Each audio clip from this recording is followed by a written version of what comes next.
Bismillah ar-Rahman ar-Rahim. In the name of God, the most gracious, the most merciful. Welcome back to the deep dive. You know, usually when we crack open a text from, say, the 7th century, we kind of brace ourselves. Yeah, you expect something a little dry. Right, dry history, maybe some lists of battles, archaic laws, that sort of thing. Yeah. But today is different. We are looking at a text that is, and I can only describe it this way, a cosmic roadmap. That is a very, very fitting description. It really does feel less like a history book and more like a user's manual for existence itself. Exactly. We're talking about a text that starts before the concept of time even exists, moves through the violent churning creation of the universe, and lands right in the messy, complicated center of the human soul.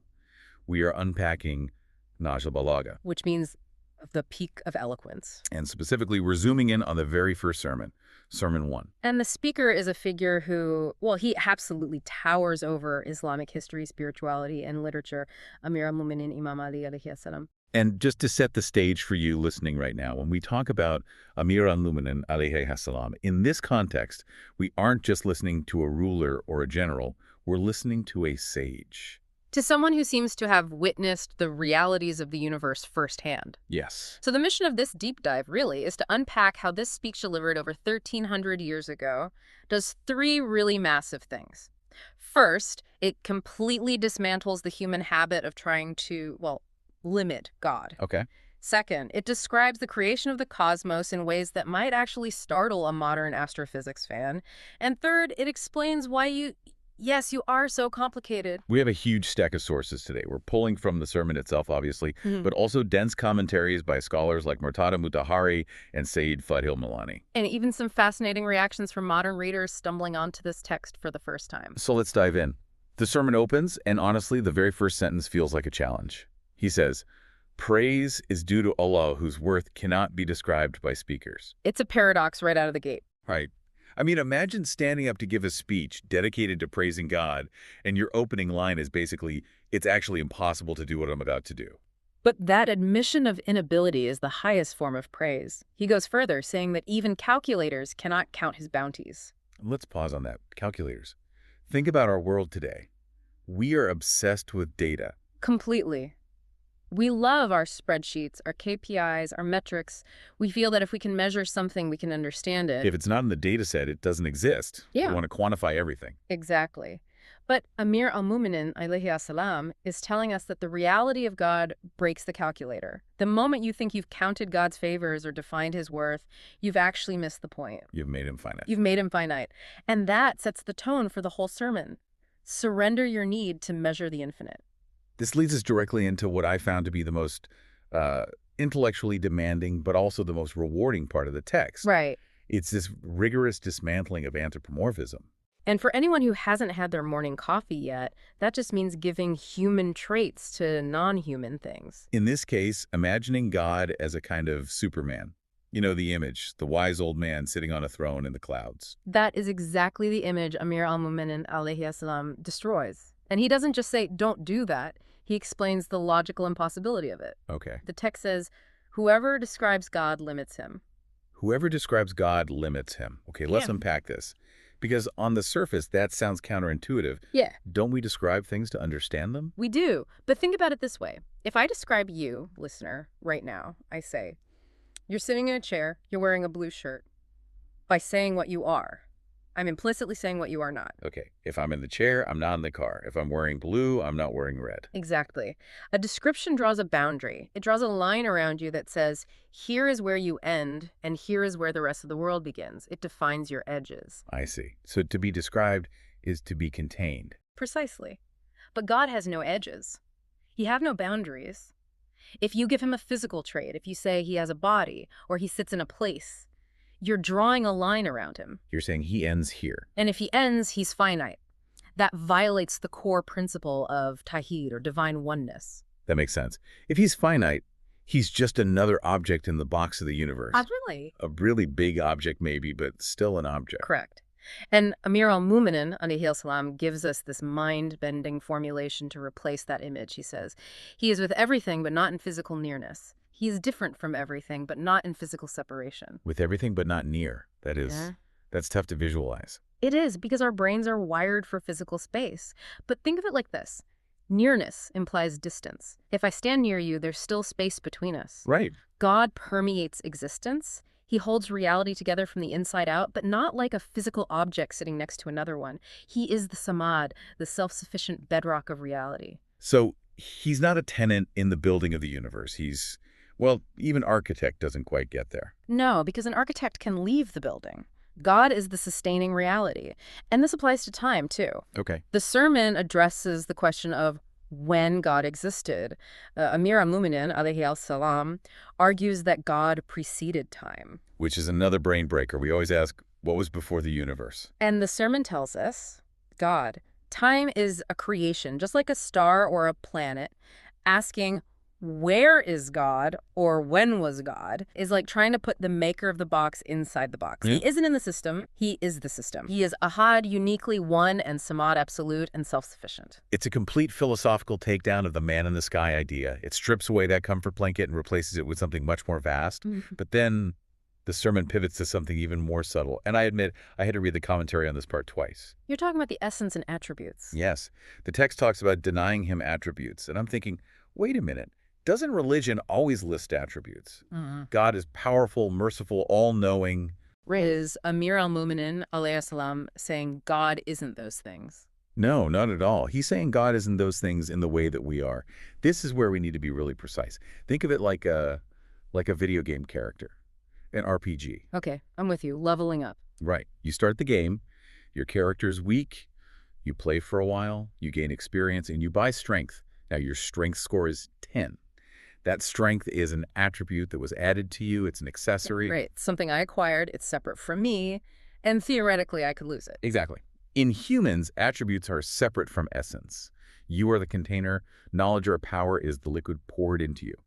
But Amir al-Mu'minin, alayhi salam, explains that God's attributes are identical to his essence. Identical. Yes. He doesn't have power like a tool he picked up. He is power. He doesn't have knowledge stored on some divine hard drive. He is knowledge. Because if he had it, then you'd have two things. You'd have God, and then sitting next to him, you'd have the power. Boom.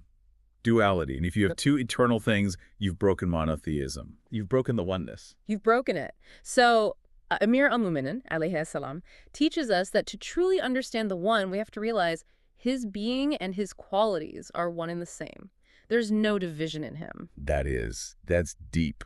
It shifts your perspective from thinking of God as a person with skills to an absolute indivisible reality.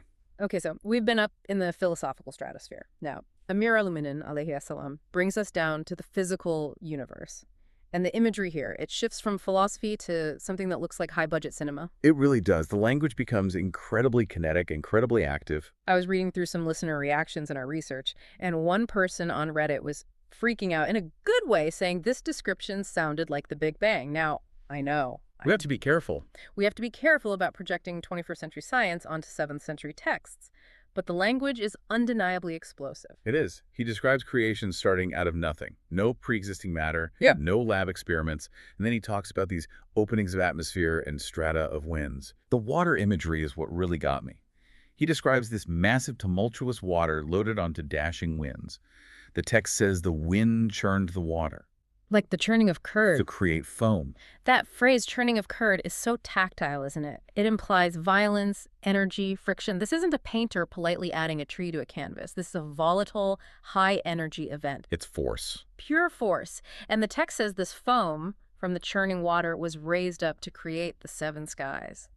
And the description of the skies isn't just a roof over our heads.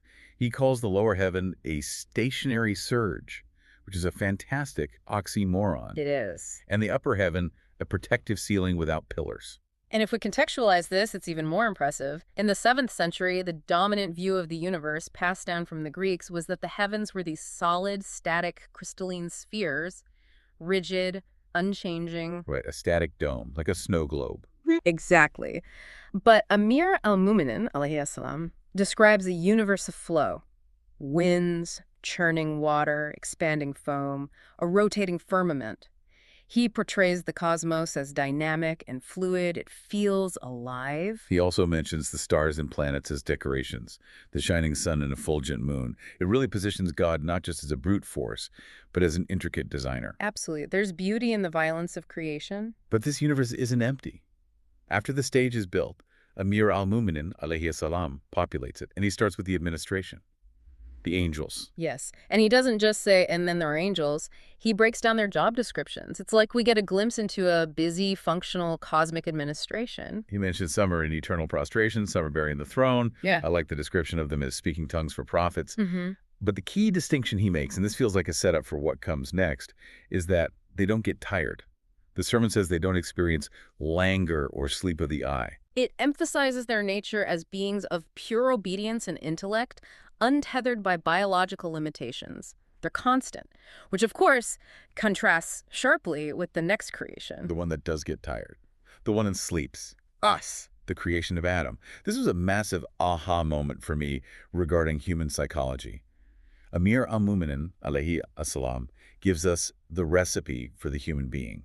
And it's not just dust. It's way more specific. It is a profound piece of symbolism. The sermon says God collected earth from hard ground and soft ground, sweet soil and sour soil. Sweet and sour, hard and soft. It sounds like a cooking show challenge. But think about what that means for us. Why are human beings so complicated? Why are we capable of such incredible kindness, the sweet nature, and such absolute cruelty, the sour nature? Why are we sometimes stubborn as a rock hard, and other times easily manipulated soft? Because we're literally built out of those divergent contradictories. We aren't hypocrites, we're composites. It's that internal battle you feel every day, that tension between wanting to be good and wanting to be selfish. That is your substance. The sermon says God needed this mixture, solidified it into clay, and then blew his spirit into it. So you have this chaotic, contradictory mud held together by a divine spark. We're the bridge between the dirt and the divine. We are a walking paradox. And that structure explains our volatility.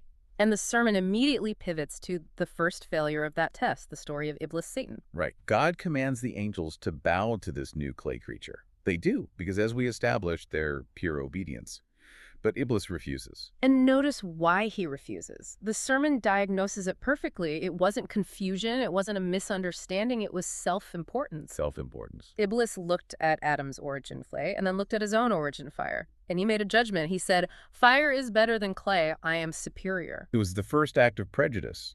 The first act of racism, really. Judging value based on the material origin rather than the spiritual rank given by God. Exactly. It serves as a warning shot right at the beginning of the book. Pride is the barrier to knowledge. Iblis had knowledge. He knew God existed. But his pride, his attachment to his fire, blinded him. That is a powerful lesson. It's like, don't be proud of your fire when you're standing before the creator of the fire. Precisely. Now, before we wrap this up, I have to address the elephant in the room. We're talking about a text from Imam Ali, alayhi salam. But we know that Nahjul Balagha was compiled by a scholar named Sharif al-Radi, 400 years later? About that, yes. And in historical terms, a 400-year gap is a long time. It's a valid historical question. Right. So people have asked, is this really Imam Ali, alayhi salam, or is it Sharif al-Radi just showing off his own writing skills? The evidence is overwhelmingly on the side of authenticity, particularly when you look at the work done by researchers like Said Fatul Milani. First, there's the paper trail. We have manuscripts and references to these specific sermons in works by authors who lived before Sharif al-Radi was even born. Oh, really? So the sermons existed in books before the compiler was even alive? Yes. Historians like al-Masudi and literary giants like al-Jahiz were quoting these lines long before the compilation of Nahjul Balagha. Sharif al-Radi was essentially an editor and anthologist. He didn't write them, he curated the greatest hits, so to speak. That makes sense. And I assume the style itself is a clue. A huge one. We have Sharif al-Radi's own poetry and prose. It's excellent, but it's different. The style of Nahjul Balagha has a specific rhythm, a philosophical density, a vocabulary that is unique to Amir al-Mu'minin, alayhi salam. It's why the famous consensus description of the book is below the word of God, but above the word of man. Below the word of God, but above the word of man. That's quite an endorsement. It really is. It carries a weight that human fabrication simply struggles to replicate, especially consistently across hundreds of sermons. So let's try to bring this all home. We've gone from a God who defies calculators, through a universe churned from foam, to a human being made of sweet and sour clay.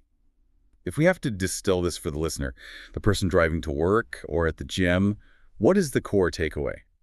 I think the takeaway is that you cannot truly understand yourself until you understand your context. How so? We spend so much time today trying to fix ourselves. Our anxiety, our ego, our relationships. Self-help is a billion-dollar industry. But Sermon 1 tells us that mental and spiritual health begins with awe.